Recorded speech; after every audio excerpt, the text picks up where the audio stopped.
Hey, Mike. So I wanted to bring this up before. I want to bring it up now. I noticed you came in today and you started eating spiders in my house. I'm not eating spiders. They're samples. I'm collecting samples. I'm collecting samples for the future because they need to know where the virus started and they're sample. But I went too far back. I'm not supposed to be in this time, so I ate it. I did it. I ate the spider. Can we let's just do 12 monkeys. Let's just do 12 monkeys. Ladies and gentlemen, please notice that exits are conveniently located at the front and rear of this auditorium. When leaving the theater, we suggest that the exit at the front of the auditorium will allow you easier access to the parking areas. Thank you. Hi, I'm Mike Butler. And I'm Mike Field. And this is Forgotten Cinema, a show where we talk about films that seem to be forgotten by audiences, whether it be because a more popular movie was released at the same time or the film simply didn't catch on with an audience in its initial run. Bump, bump, bump, bump, bump, bump, bump, bump. We'll discuss what we love about the movie or maybe don't love. We'll always recommend you revisit it. You never know. You might find your own forgotten gem. If you enjoy Forgotten Cinema, we want to hear from you. I understand if you shut this off by now, but if you still are here watching, like, rate, subscribe, comment, all that stuff helps the show.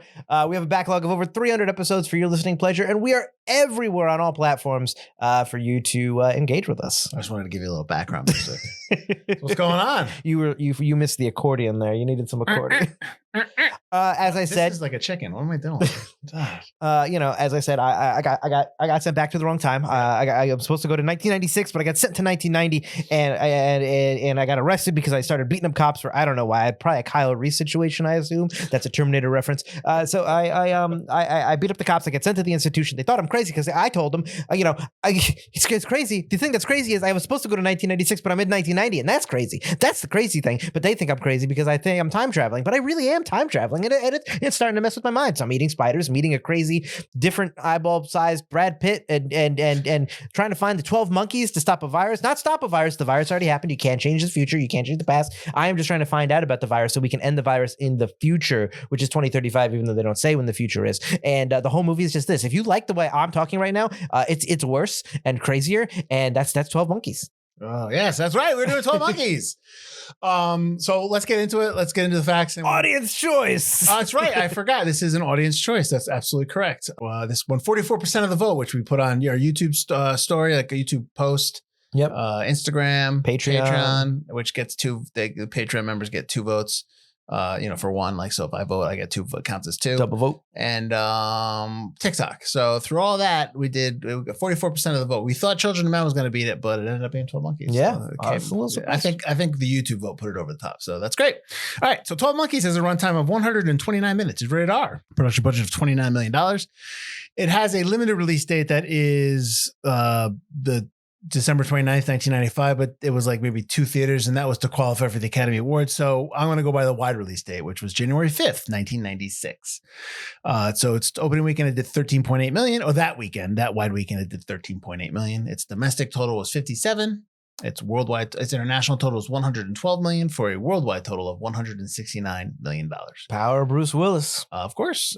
Production company was Universal Pictures. They also distributed it. You also had Atlas Entertainment as another production company. Film came out, like I said, on January 5th on the wide. So let's go to the 29th and let's look at some of those wide releases there. You had they were all limited, apologies. Restoration, Dead Man Walking, Richard III, and Mr. Holland's Opus. These were all obviously Oscar contenders. Have you seen any of those? Mr. Holland's Opus, and I think Dead Man Walking. You've never seen Richard III with Ian McKellen? Oh, no, yeah, I've seen that. I remember one. Yeah, okay. Which one's Dead Man Walking? Dead Man Walking is on the list. Oh, that's what I thought. Okay, yeah. Next year. I know of that movie. I've never seen it. Yeah, with Richard III and Sean Penn, Tim Robbins directed it, Susan Sarandon, yeah. So yeah, Mr. Holland's Opus and Richard III. There you go. Those are the only 2. Oh, Restoration sounds familiar, but I don't Restoration think I saw it. It's with Robert Downey Jr., who's also in Richard III.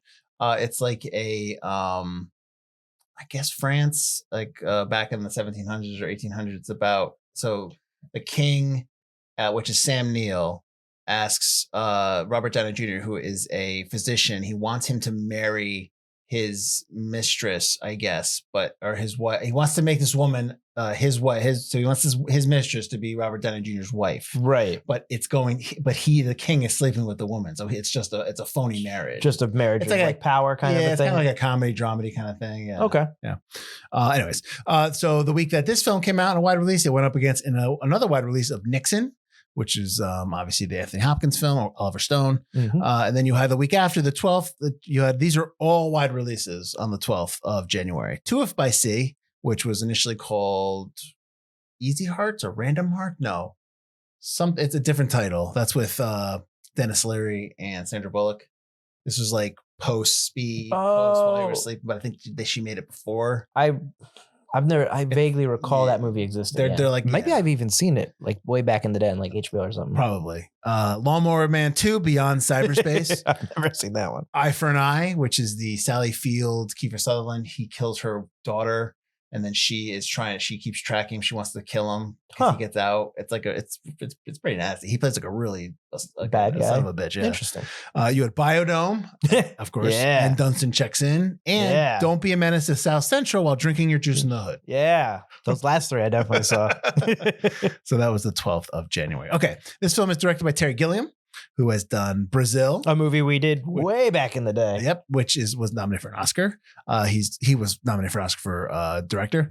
He also did Time Bandits and Fear and Loathing in Las Vegas. Written by David Webb Peoples and Janet Peoples. They are a brother and sister, husband and wife team, I think. Yeah. We've done a few. Yes, we have. I don't know why I'm saying that. You're about to list off the credits. I want because I couldn't find it. You couldn't? I couldn't remember. Yeah, no. Okay. Well, we did do one of their movies. I know we did. Yeah. But David Peoples was nominated for an Oscar for Unforgiven. He did Blade Runner and The Story for Leviathan.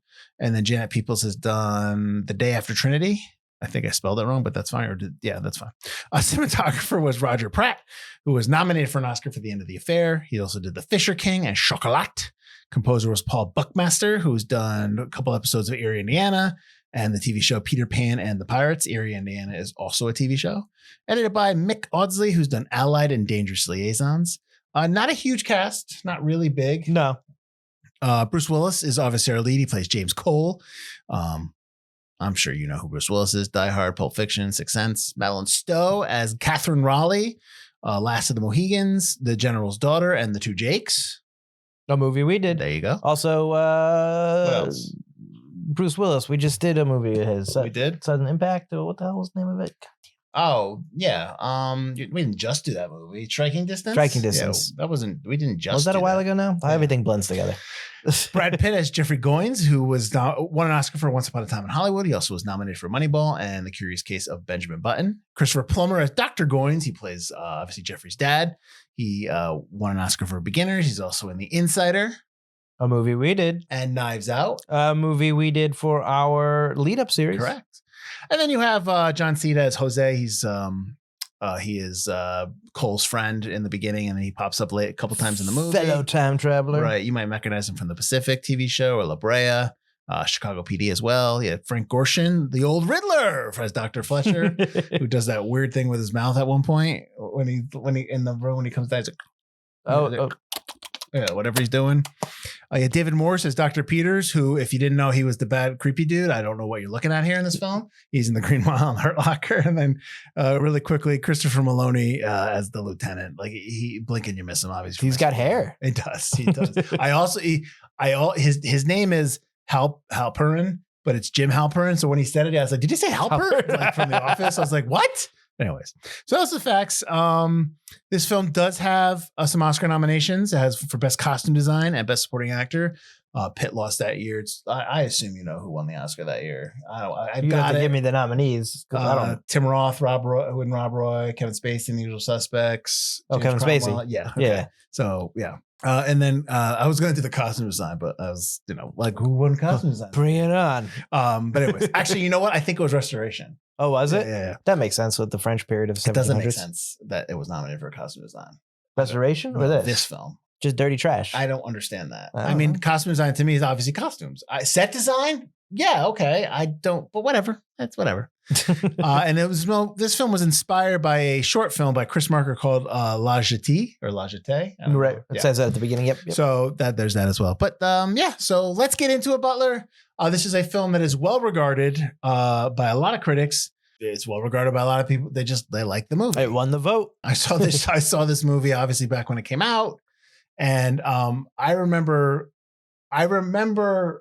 like, yeah, okay, it was good, okay, but I don't remember why. I remember some scenes, but I've never gone back to it. Right. You have seen it before, obviously. I've seen it before. Yep. Hit me. So when I watched it the first time, it was probably back in high school, and I gotta say, I wasn't the biggest fan Back then? And I know I put this on our big list, which you guys chose from, and I'm pretty sure I was the one that chose it as part of the 4 choices you guys had. Because I was just like, I must be wrong. Everybody loves this film. It's me, not the film. Let me rewatch it. I was young. Maybe I like it more. I still don't like this movie that much. I'm going to be honest. It just doesn't connect with me. I find it annoying half the time. I just don't enjoy it. And it's not like, oh, well, you just don't get Terry Gilliam. I love Brazil. I just don't like that. I just can't. I don't connect with this movie. And, I should, because it's about time travel. And that's like one of the things that I really love. And some of the stuff they present. But it's, loosely, it's just a lot of babble. It's a lot of crazy talk. It's a lot of things I just don't believe are happening in this situation. And it's like, well, it's supposed to be absurdist, but it's not. Brazil is absurdist. This movie is not presenting itself as an absurdist joint movie, kind of like maybe in some of the future scenes it gets wonky, but even those seem out of place compared to the rest of the movie we're presented. I just don't connect with this movie. I just don't see what everyone else sees in this film. There's just a lot that bugs me, and there's very little that I really enjoy. There's some stuff. It's not horrendous, but if I never see 12 Monkeys again, I won't be sad. It's not a movie that I think I would purposely go back to. How dare you? This film is a masterpiece. You know what? Shockingly, I'm right there with you, because when I watched this film, I was like, when I started the film, like, all right, 12 Monkeys. And I wasn't overly excited. I was like, cool. Let's check this out. And about 45 minutes into it, I'm like, do I not like this movie? Like, why am I not like, why am I bored? Like there's definitely a 30-minute spot. Like after the first time he comes back, and I think when then they go to Raleigh and she's doing the presentation, the whole thing with World War I, that whole thing and everything else after that, about 35 minutes where I'm like, I'm bored. Like I don't like anything that's happened. And it really bugged me. I want to get into the plot. I want to get into just what's going on. I agree. I think the biggest takeaway, and I think the reason that you said it and the reason why for me this doesn't work is I either you do Brazil or you don't do Brazil. Like you do the absurd or you don't do it. Like you can't give me a future that is completely off the wall bonkers looking, where like they're all underground. These scientists I don't believe they're smart. I believe they're more like, and maybe that's what he's saying in this film. Like they're more like bureaucrats a little bit. I just don't believe. But they're also buffoons. Yeah. I just don't believe it. And then you go to the 90s that you go back to is so bleak. Like it's just, that's. Oh, the 1996. All of that stuff. If that's supposed to be our modern time, like I feel like we are in a alternate universe where like this is the world. Like this is what the 90s would be like if you were like depressed and bleak, because that is not what the 90s were like. Like just the decrepitness of the city they're in, like how homeless people are just living. Apparently it looks like on City Hall where like I don't like it's very like RoboCop dystopian almost. Yeah, right. Yeah. It feels like somebody else's version of the world. And honestly, that's fine. But for me, I don't live in that world. So and that's not being presented to me like this is not your Earth or something like that. Right. Like RoboCop is absurd and like trying to yeah. And again, if that's set in the future, we easily buy that because we do not know that time. So we're giving you that leeway as a filmmaker to imagine a world this way if these things happen. But it's set one year from when the movie was released. You're going back to where we live and breathe. And no, this isn't like this. So really just that was my biggest thing. It's not either go all the way or don't. But I had real issues with the plot. And I had real issues with like decisions and characters and what they're doing. What plot? Well, like this is so the idea that Cole witnesses his own death, right? Cole goes back in time and gives the idea to Jeffrey Goins to wipe out the human race. Like tells him that's what he thinks it is. Right. Yeah. That's what he thinks it is, that he's created this time loop conundrum. He created the 12 Monkeys, basically. Yeah. That he created 12 Monkeys, but he didn't create the virus or the issue that actually destroyed the world. Right. So then when he calls at the end of the movie, when he calls, like the whole thing on the end of the movie on the plane, when the woman the scientist, who doesn't age apparently in 35 years. Is on the plane has also already happened, but we never know because we are consistently only given Cole's time loop. Right. Yeah. I just so Cole, so you're giving us a time loop of a character that really doesn't matter because he didn't really do anything. He didn't do anything because it's this whole situation where the virus was released has nothing to do with Cole's story. Well, he does that. That's not entirely true because that phone call he makes at the end leads them to the real suspect. Okay. All right, so that's fair. In some way it does. And they do say his buddy, when he comes back, is like, you were instrumental. You're a hero. Mm-hmm. You were given a pardon. You still came back and you figured it out. So like in some way he is kind of instrumental, but not necessarily the hero. Right. But I don't think we were ever supposed to assume he was the hero because he kept saying, I can't change. I can't stop it. I'm not here to stop it. Right. He kept saying he's only here to get a pure version of the virus to see if they could cure it in the future, which I like that part. I like the part that they're just like, they're not like, can you change? Because Terminator plays with, can we change time? Can we not? So then why give him the gun Put in at the there. end of the movie? Yeah, I don't know. That's the thing. It's like, so now we can change time? So like, why give him the gun and say like, you got to stop him? I thought we can't change the Exactly. Yeah. Yeah. Might as well try, I guess. Is it because you don't want to stay back in time? But also, that's the other thing. Is like, I'm going to stay here. I'm going to stay here. But they're going to find you. Well, that's when he takes the teeth out. But did that also? How are they zapping them back? I have no idea how the time. I have travel no idea. works. That's almost like the time travel and Time Cop. Yeah, you need a device to go back, but Right. not come forward. But even then, in the Time Cop, when they've got the car and they're driving it forward, and then all of a sudden they just walk into the world, like the car disappears. Like in this one, he's in this machine. He's like strapped in, and then all of a he's in sudden a bubble. There. Yeah. At least he's Terminator RoboCop or Terminator naked at least. Yeah. But yeah, it doesn't really make any sense. I don't understand the whole idea of going back to World War I. Like, okay, they overshot, but like they never say that they overshot. They only say they overshot in the 90s, but then you try to recorrect it and then you send them completely back. Well, they did say they're constly figuring it out. They're getting better. Yeah, but what's weird is both of him and his buddy both got sent to the exact same mistake in time. I don't know. Just for the convenience of having that photograph. Yeah. That Sixth Sense moment. Yeah. I just the plot, all that stuff, just I couldn't follow. And I mean I could follow it. I just necessarily didn't believe in a lot of it. No, that's the case. Her like even staying with him, like when he gets out of the car to check like the posters and he's like, 12 monkeys, 12 monkeys. Doesn't leave. Go. Yeah. Get out. If you're like concerned because he was a patient of yours, go get the police and come back with the police escort. You should not have just gone with it. There's no reason for it. There's no reason for her to develop feelings for him. None at all. And they get like, go from like no feelings to some feelings to them being all touchy-feely in the back of the car as they're going to the airport. And he is not, it's not like he is somebody who in this film is like charismatic. He's like, you smell pretty. You smell nice. He's constantly crazy. Very like dependent. Like it's almost like she's like, it's like a Florence Nightingale thing. I mean, maybe that's what they're trying to say because she's taking care of him. She likes the attention, but then that doesn't make any, that's just, I don't buy that. I don't buy it at all. She's supposed to be this intelligent doctor. And then she's just like falling for him and he's done nothing but abuse her, set her up to be abused in that homeless encampment he brings her into, murders somebody right in front of him. It's just like he's gross looking. He's dirty looking. He mumbles and just seems to have violent outbursts for no reason. Mm-hmm. Where is this infatuation coming from? Right. What about Brad Pitt in this? What did you think of him? First of all, do you think that I shouldn't say do you think he deserved the Oscar? No, that's not fair. But what did you think about him in this?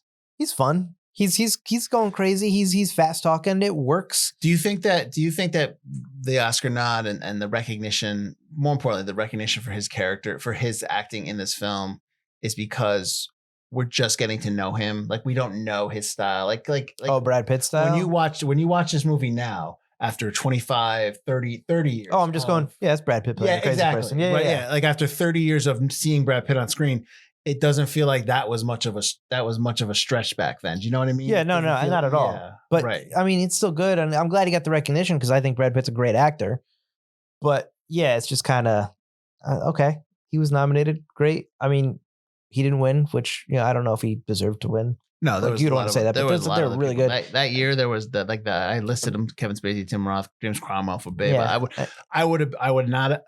I would not have been upset with any of those people. Ed Harris for Apollo 13, any of those people. Yeah. Because they were all good, especially James Cromwell. It's that'll do, Pick. I love that he's a supporting actor in the movie. Even though he's the only star. It's a great ending. He's really, it's really easy to nominate crazy people. I mean, that's why there's been 2 Joker Oscars at this point. It's fun to play and you watch it and they're really good. But yeah, it's just, his character also he was so all over the place. Is he smart? Is he not? How does he even have people following him? Like even the guy's like, he's crazy. You know that, right? Then why are you there? Yeah, the group, which I believe kind of a little bit, but also but the fact that his dad thinks he's okay, like he's in this, that he's at that dinner. Yeah, and he's in charge of like that whole thing. I think that's just put in there for you to think like, oh, that's how he gets the virus. Sure, and it's just like, oh, who cares? But at the same time, the other dude, ponytail boy, David Morse. Yeah, but what was his character's name? Dr. Peters. Dr. Peters is so obviously the guy. He's creepy as hell. I knew he was the guy when I watched it in high school, and I was like a freshman in high school when I watched this movie. I was just like, that's the guy with the ponytail from The Dream at the beginning of the movie. And B, the way he talks to her with his stupid bolo tie, looking like a crazy psycho at the book signing. It's just like, that's the guy. That's the virus. What is going on? And when he's talking to Christopher Plummer at the end, and he's just like, oh, she called. Really? That was her. No, I was obsessed with the apocalypse. Yeah. Still in that Catherine mode. It's just like, you're the freaking guy. Like, don't reveal that this far in, because it just frustrates me to watch the rest of the movie. My favorite part of the scene when she's signing the book and everyone's coming up to there and Dr. Peters leaves and it's the old guy that comes up. Oh, he shoves him out of the book. I love the old guy coming up and be like, I also wrote a book. I love that because that is so. Oh yeah, that absolutely does happen at like signings or like when you're at a film festival or when you're on a panel. Somebody always inevitably comes up to you and starts talking about their stuff because they're hoping that you would like look at their stuff. It's on the network, man. Love it. Let's network. Always happens. You're just like, come on, man. We're not here for you. That's great. That's great. Thanks for coming up and telling me about your stuff. Yeah, like I love that. Did you like my book? Yeah, it was all right. Anyway, so I read it, man. Put it right here. The note I have about Pitt is that they took his cigarettes away, and that's why he was like that. Oh, I saw that note. It was like, I'm like, really? Yeah, Terry Gilliam was really nervous if he could get the right performance, but in the end, he just took his cigarettes away. Yeah. So that's Brad Pitt without his cigarettes? Is that? Are you kidding me? I guess that's what we're supposed to believe. Come on. Although was it one of the last Brad Pitt movies we were watching? Where F1? Oh. No, you watched it. I still haven't watched F1.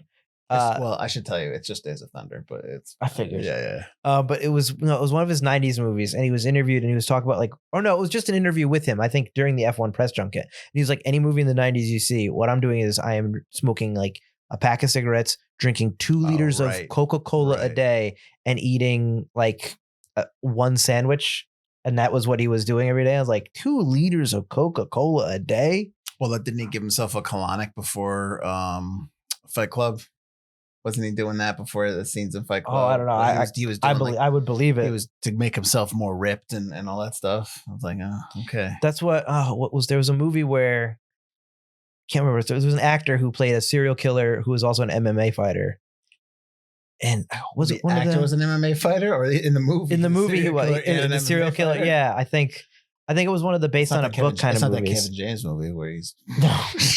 And so he's all like wiry. Here comes the boom. And it was a pack of cigarettes, a can of tuna, and an apple a day for like 6 months. We talked about that. That was in one of the movies that was also The Machinist. Yes. But that was what this guy did too. But he also was apparently working out. So he got like. That's not good. Don't do that. No. Go get a nutritionist and they will help you out. What did you think of Brad Pitt's eye in this film? Well, I know it's a painted fake contact, but it's painted. Yeah. And it's also not in every scene. No, well, I mean, it's got to be painful as heck. I'm sorry, but if you're presenting me with a character with 2 different size eyeballs, I better see 2 different size eyeballs in every scene he's in. When he's in the black clothes, I can't remember. I think it was either when he's going to the zoo or when he's yelling at the guy. Kidnapping him. One of those 2 scenes, he doesn't have his eyeball in it. I'm like, come on, man. Mm-hmm. Come on. All right, so you're a big theme guy, Butler, so let's talk themes. Okay. There's a couple of themes I have here. Let me know what you think, or let me know where, I guess, if they do a good job of kind of putting this, or even though we were both kind of a little down on this film. I mean, there's stuff there's more stuff I want to point out that I don't like, but there's some stuff I like. No, let's go into the themes first. But yeah, the idea of fate versus free will. I mean, I guess that's in there. Yeah, but they're very adamant that you can't change the future in this film. And then, like you said, then all of a sudden they give him the gun and they're like, kill him. And it's just like, I don't. And Bruce Willis is now at the end trying to fight to create his own future, to live in what he's calling now the present, even though it doesn't matter, even though all he sees is dead people. Which is, what I love is that somebody somewhere at some point is going to talk about that line and be like, it's like Sixth Sense. Like, yeah, I'm sure that when he was in the Sixth Sense in 1996, he was like, hey, M. Night, did you see this movie I did? Like, I'm sure he's going to do that. But anyways, the idea is that like the answer to this question, like, is this movie saying that when you trying to stop the future ends up creating it? I guess it's trying to say that. Even though in the movie they say you can't. But then they keep trying to do it anyway, even though they're still not, because then the lady's on the plane with the guy, Dr. Peters at the end, like, oh, I'm insurance. But no, you're not. You're the scientist, because there's no way you aren't her from the past. Right. Because that's 40 years ago, and you are not 40 years younger in that scene. So you clearly went back in time to stop him. Or to get, I guess maybe still to get the vials. Well, let me ask you this question. Sample? I don't know. Is there a path for you to actually believe that this is a different theme, that Cole is not a time traveler, but he's mentally disturbed, and like this is just him in his head? No, because there are too many things that tell me not. And not just the future scenes. There's the World War I picture, which is too convenient. There's the fact that bullet is from World War I. There's it could still be in his head though. He's prescient, and he's able to say that the doctor finds that picture. No, that when as a young boy he sees that incident happen in front of him, right, and that has stuck with him. But as he's grown older, he's obviously somebody who is mentally disturbed. But that memory has triggered this delusion that he is living inside of his head now. Like if let's say he's in the hospital somewhere, just doped up, and this is all playing. Oh, so you're saying none of this movie is happening either. Not only is he not from the past or future, but there's no movie happening. Yes. And that we're going to cut away to a whatchamacallit situation where we're all in a snow globe. Yeah. I don't believe that now. Because if that's the case, I need to be presented that in the end of the movie. Then I need to tell you that is a college freshman's writing thesis, screenwriting class. I don't believe that either. Because you have scenes where he's not in them. There's no reason why. Are there people who think that? No, I do. I mean, it's just it's when I think in any movie when you have.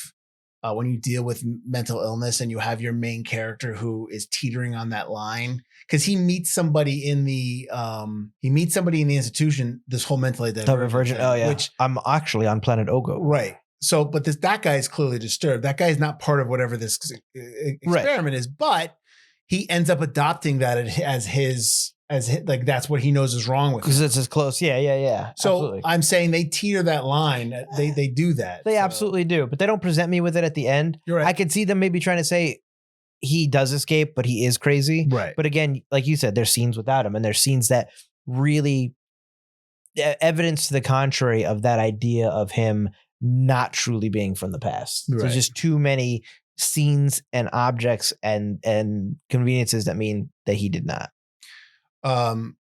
This isn't a theme, but I feel like in the 90s and maybe in the 90s and probably up to 2020, even though we did have a pandemic, a lot of the end of the world stuff is always like a biological threat. Oh yeah, virus. Yep. But now because of AI, it's turned into that. AI. Oh, there's always different. Yeah. So 70s and 80s, it was nuclear attacks. Yes. Soviet Union crumbles. Now it's virus. Yep. AI is taking. We already had the virus. We beat it. Well, we had a virus. We had a virus and we beat it. So we're like, all right, well now we need another bad guy. So now it's AI. Yeah. There's always, as they say in Men in Black, there's always a Corellian battleship or something trying to blow up the Earth. The only way we can get on with our pretty little lives is that we just don't know about it. Exactly. I buy that. What do you think about the pimp scene? When they go into the hotel and the pimp comes? Because they're following the 12 Monkeys thing, right? They're following the stamps. Is that why they go in there? Why do they go in there? They go in there to dress his wounds and then to go do something to get away from the cops. I don't know why they go in. I mean, when you go in there, you're bringing attention to yourself. I don't. You're talking about like that. What does that scene do for the movie? Yeah, Nothing. I'm sorry. You're calling the pimp, and then the pimp who looks ridiculous is going to smack her, and then he's going to call her a hoe, and then Bruce Willis is going to beat him up, and then the cops are going to come after him, even though they were already after him, which is why they hid in the hotel in the first place. So the whole scene. I'm pointless. sorry. Yeah. Okay. Yeah. No, I don't. Just to have him rip out his teeth, which he could have done at any point without having that entire scene, which is just ridiculous nonsense. Which again, if this was Brazil, like a rated R version of Brazil, fine. But that's not what we're given. I think you had that scene to go into the hotel room because you need her talking to him. Like you need her explaining to him like she believes now. Like all that, like right, because he's starting to doubt himself. Yeah, that part, yes. The other stuff, I think that's just to add a ticking clock. I think that's just to add like action, get us out of here. I think that's why that stuff's there. I agree with you. I don't really necessarily know why we need it. Let me tell you another scene that bothered me. Okay. Them in a movie theater. Talking in a movie theater with other people. There's other places you could go to with this makeup on. You're in public. Yeah. You're being loud. You're being obnoxious. Someone's already telling you to shut up and you're talking. And by the way, it's giving me agita because I want you to shut up. People are watching the movie. Shut the hell up. That's supposed to be, I think, part and part because it's supposed to be, they're watching Vertigo, right? Right. Yeah, I believe so. And then when you see them, when they get dressed up, they're dressed like almost like the characters from Vertigo. That's why that's there. I agree with you. If you're going to sit in the theater and hide and you're talking, it should be a porn theater. It should be just like somewhere where no one's going to tell you to shut up because it shouldn't actually be a movie that people are there to watch. Because I agree with you. I would be pissed off. But also, this is the 90s and it's the most decrepit movie theater ever known. And I would not go. I mean, granted, I did go to the York Street Cinemas in New Haven, and that was a dump. But like, and it was because I would look up and the ceiling tile would be falling. I'd be like, what the? I saw Hollow Man in Tennessee in an abandoned mall with a leaking theater. So, I mean, I get it. We go to those things because you want to see the movies, but those people in that theater want to see that movie. There should be people being like, shut the hell up. Yeah, they're obnoxious. And it's like making me anxious watching the scene. Yeah. It's like uncomfortable, man. Come on. So we talked about Brad Pitt and Madeline Stowe. I'm going to skip over because I just don't think I think her character just doesn't make choices that make sense. The way it's written, I just don't get it. Like the doctors in the asylum are so just flippant and so like, and I think that's just Terry Gilliam or that's just the writing, just being like, talking like just making a comment. It's extreme. One Flew Over the Cuckoo's Nest. Right. It's just making a comment on these guys aren't professional. That's fine. Do you like Willis in this film? I mean, I think he's doing what he was asked to do. So yeah, I mean, I think it's obnoxious. It goes on too long. Do you think there was a PA that was on drool detail when she first meets him to get the drool in? Get all the drool, making sure it's good. Get all that jelly in there. Get that petroleum. Now drool a little bit more. Yeah. Bruce, I don't want you to shower for days and days while we make this movie. Yeah, we're gonna wash you down twice in this film. Yeah, you get Willis butt twice. So do you like him? I like him. I like Bruce Willis in those back in those days. I think he did good work and he wanted to work with Terry Gilliam. I think he's not doing any of his Bruceisms or whatever. Like he's doing a good job. I just think that craziness, like you talked about, it gets boring, it gets stale, and it's obnoxious after a while. That I'm crazy, I'm just crazy, and it gets worse, and then it gets better, and then it gets worse, and I'm not watching a cohesive like a drop off, and I'm not watching it get better. You're like, get on with it. I'm just like, be crazy or not be crazy, get better, don't get better. Yeah, do one of the two, and I don't think that's his fault. I think that's the way the story is presented, and so he does an okay job. But as a main character, it's obnoxious to watch for after too long. I'll give you some reviews. Go for it. I'll give you good ones. Janet Maslin from the New York Times, your favorite. Terry Gilliam delivers a fiercely inventive vision of the future, grim, darkly, funny, and startlingly original. It's darker Brazil. I mean, it's his own vision, and yes, it is unique. But I mean, I don't know. It does not connect with me. But we're gonna get so many comments about how we're wrong. I know. I'll give you here's Tom McCarthy from Variety telling how we're stupid. Gilliam's storytelling may frustrate those wanting clean answers, but the craftsmanship is dazzling. So maybe we're struggling with not having clean answers. I'm okay with not having clean answers. I love oh my God, I'm bad with names. Terry Gilliam? No. Bruce Willis? The guy who does Twin Peaks. David Lynch? Yes. I love David Lynch films. And you ain't going to get a clear answer from his films ever.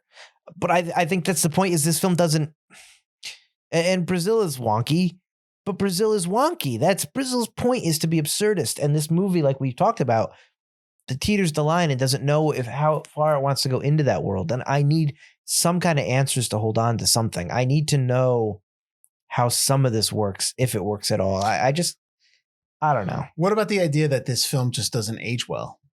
Like this film might have been really lauded back in the day, but it's a film that upon rewatch where those cracks are too big to ignore. You're like the idea, like, yeah, Pitt's great. Yeah, the type of movie it was different from what you've seen back then. It's Terry Gilliam, who's widely regarded as a great filmmaker, great storyteller.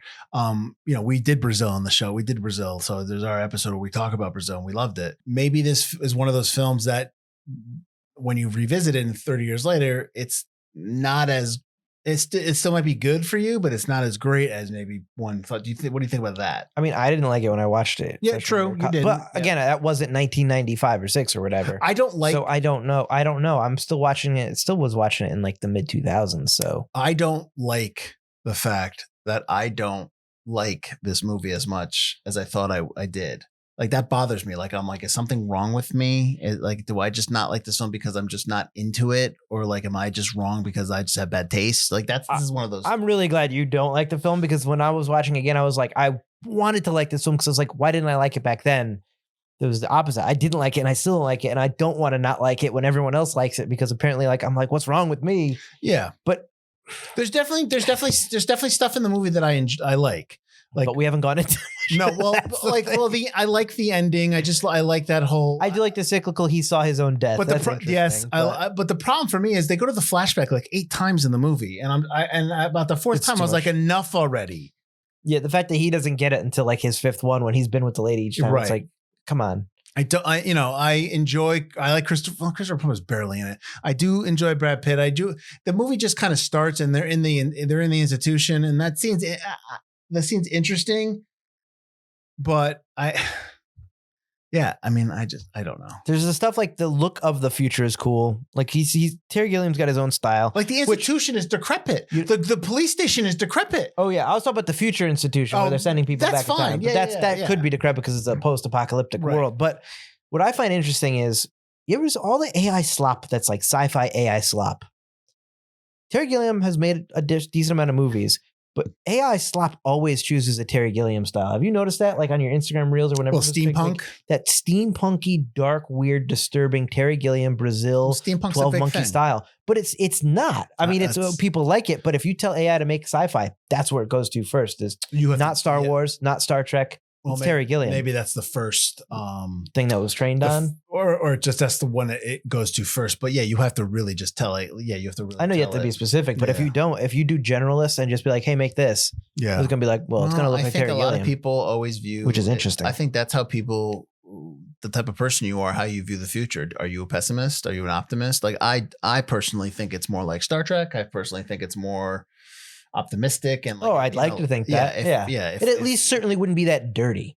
It would be like a Star Wars kind of thing at worst. Like the whole like filthy future look. It's like, then there's no technology that works. Right. No, I don't necessarily buy that premise. I buy the premise, and not that like everything looks sleek and slick and like Tomorrowland or like we said, like Star Trek. But like that doesn't necessarily mean that everybody is all like goody and everybody, there are evil. There is always going to be evil. Just the look is going to look more and more futuristic. Agreed. Yeah. We're not going to a dirty future. No, I don't. That has that kind of technology. Steampunk is an interesting genre, and to visit it and be in it is interesting, but I don't necessarily think steampunk is equated with dirty. Like this is just dirty. This is just dirty sci-fi. Right. Yeah, dirty. I don't know what you would call it. I'm sure there's like probably like something post-apocalyptic, like that kind of thing. Maybe post-apocalyptic punk. Like, I would imagine there's got to be a name for this style. Right. I do like the little orb thing with all the TVs on it. Yeah, that reminds me of the guy with all the eyes and Big Trouble in Little China. Yeah. I also like the chair he goes in, and he's so willing to sit in that chair. It's like that's an evil looking chair. They got sued because of that, I guess, because somebody that was their chair or something. Oh, really? And they sold the idea something like that. I think that's. Come on, man. What's the note I have here? Architect Lebbeus Woods filed a lawsuit claiming that his work, Neo Mechanical Tower Chamber, was used without permission. Like that was like he built that, and he won the lawsuit, and Universal had to remove the scene, but then they made a deal and they gave him money. They gave him like a 6-figure cash settlement to put the thing in the movie. So you can't not have it. That's a major scene and that's a great like point. Yeah. When he sit down and goes. Yep. So since we're big jerks and we're down on it, who would you recommend this to? I guess people that like sci-fi. I mean, we're apparently in the minority. I mean, this won the audience unless people wanted us to hate watch it. We're in the minority. I think a lot of people like this film, and honestly, so I think you should give it a chance. But here's the thing: I think a lot of people like this film, and honestly, I think I'm the problem not liking this film. So, Mike, who would you recommend? If we both don't like this film, well, kind of don't like this film, I think there's something wrong with me. Who are we recommending it to? I think that's the thing. I think we're the minority. It's highly regarded. People chose this for audience choice. I think we're going to get a lot of crap in the comments about how we're wrong, which is fine. It happened, especially my takes. I guess people could disagree, but don't yell at us. Crap. I mean, that's fine. They can yell. It's the internet. As long as I hope the hogwash guy comes back to tell us it's all hogwash. That'd be awesome. I like Dickensian comments. But I think I would recommend it to anyone who likes sci-fi. Clearly, there's something in it people connect with, and it's just not connecting with us. And so, I think if you like sci-fi, it's interesting. If you've never seen a Terry Gilliam movie, I mean, I have to watch more Terry Gilliam stuff. I have not seen a lot, and I know I put Time Bandits on the list. I've never seen it, but I want to, which is why it's on the list. Sorry. So, I mean, I think there's a style there that's good. I think it's you watching a Brad Pitt that's, I guess, again. You could see him playing this type of character, but it's still different for Brad Pitt to play this kind of gross looking character. And Bruce Willis is playing something that's not quite Bruce Willis-y, and he's gross and dirty, and this is the height of his action star status, and he's just kind of like, I wouldn't touch this guy with a 10-foot pole. There's stuff in there. If you like time travel stuff, they present you with an interesting form of time travel, even though it's questionable about some of the stuff. And it's about as much time travel as Peggy Sue Got Married. Yeah. It's just like, what are we doing here? And it's like, but I like the idea, at least when it starts, and they kind of step on their own foot there of you can't change the past. So this is a time travel movie where they're going back just to figure out what's happening, not to change anything, which is interesting. So I think it's worth watching. And again, because we're in the minority of people that aren't huge fans, I think everyone who likes sci-fi should give it a shot, because clearly there's something in there that connects with a lot of people, and it might connect with you. Yeah. But if you don't like sci-fi, I can't see you liking it. So is that why it's forgotten? Because we didn't like it? Because why are we saying it's forgotten? Because it's not. It made a lot of money. It made a lot of money. People know it. It has had a TV series, but I don't think it's not streaming, which hurts. I think it's also, you could also make a point that it's one of these films that's forgotten by younger film. Yeah. And I think people just don't go back to it either. It's not exactly a happy film. So I think people that watch films maybe don't go back to it as often as they should, or as they could. It's not streaming, so it's harder for the younger generation to watch it, even though people know about the movie. I think people might know, like 12 Monkeys. Oh, I've heard about that movie. Like younger people, but probably never have seen it. Do you think that with Bruce Willis's health, and that he's no longer in the public eye, he's not making new movies, that has a negative impact in terms of just people going back to his older films? I hate to say it, but I think it has more of a positive impact because he's not making the crappy films that he was making beforehand, which again, more than likely that was because of his condition. Those were the only films he could make. But I think if he continued down that path of making those kind of films, it would be like the Nicolas Cage effect. Whereas Nicolas Cage was at least good enough to be like at the point now in his career, and he's healthy enough to be like, oh, now I can have this resurgence. Bruce Willis is like, now he stopped making those films, and now what you can remember are the good films that he made back then. But again, he's just also an aging action star. So it's even happening to Arnold and stuff like that. It's very rare for an actor or an actress to have a sustained career that spans decades and are always producing major hits or major. It's very rare. I think that because of Willis's health concerns, that's why he was doing a lot of these movies, because he could do them. That was the only way to make money. But you cannot, not you, but like you cannot deny that in the late 80s, all the way straight through probably to 2000s, that he was just making hit after hit. He was a huge star and he was hot. And he was like, Bruce Willis, he's in this movie because the studio was like, Terry Gilliam didn't have final cut on Brazil, right? I feel like you're right about that. Yeah. And that bugged him. And he would only do this movie at final cut. And the studio was like, well, then you have to cast Bruce Willis because we'll know that he will bring in a major box office in that weekend. And then you can have final cut. So that's why Gilliam got final cut, because of the star power of Bruce Willis. And Bruce Willis did this movie basically for free because he didn't get paid till after the movie came out. And it was and it was a deal that was like, he got paid. I don't want to say he got paid scale, but did not get paid his $20 million paycheck. So, it's just, so I understand what you're saying in terms of it's positive. I don't necessarily view an actor's, like if an actor is like Jim Carrey, again, another one that was like super hot, had made us so many great films. And yeah, obviously, as later in life, he's made some films that didn't work. He's tailed off. I don't view that as a negative on his career. I think that's just that part, that part of his life in that time. You know what I mean? Sure. But I'm saying, because I think the reason why I asked this question is because Willis is no longer in the national conversation. Sure. Yeah. You know what I mean? So it's not like people can check something and be like, oh, Bruce Willis, oh, that's a new movie. You should check out 12 Monkeys, like stuff like that. Right. Like when I told you Lethal Weapon, the second one, the whole movie's been on all of them. Yeah, 4 movies been on AMC or wherever it was, or Sci-Fi. I don't know where it was.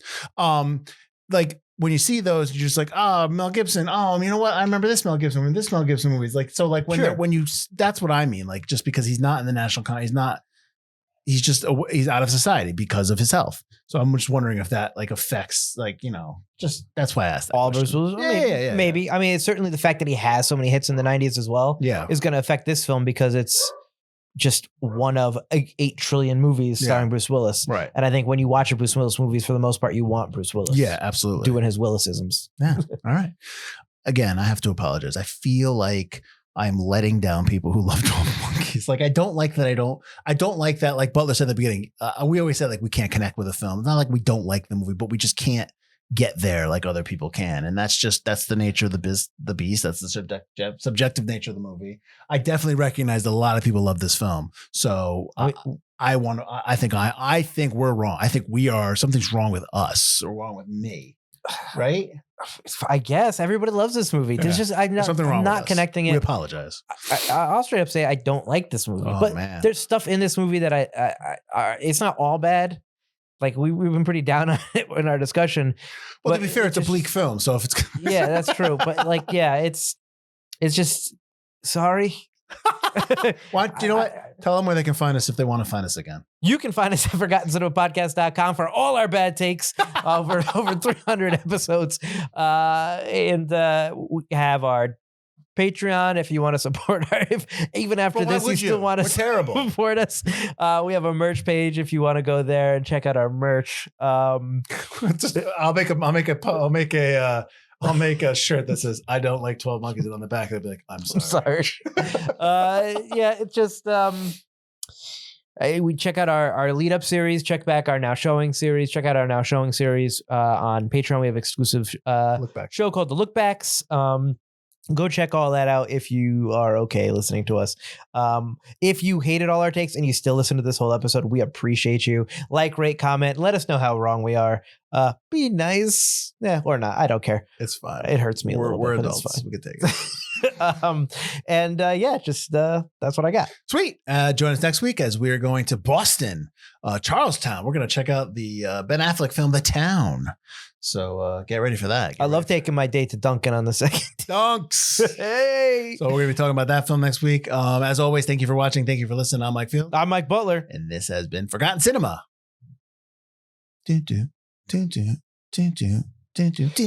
I think to myself, that's right. That's another song. What a wonderful. You got Blueberry Hill back in my head. I don't want to start singing Blueberry Hill. Get out of here. Like a scientist. I lost the dream.